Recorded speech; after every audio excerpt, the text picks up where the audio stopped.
சந்தம் சொல்லிய சந்தன மல்லியை கையோடு அள்ளட்டுமா மங்கையின் காதில் மன்மதராக மந்திரம் சொல்லட்டுமா என் தேவி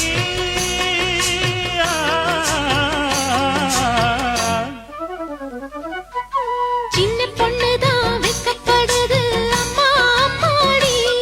அது ஒன்ன நினைச்சு கண்ணா சேவக்குது சும்மா சும்மாடி சாமத்து காத்தும் அடிச்சது சாமந்தி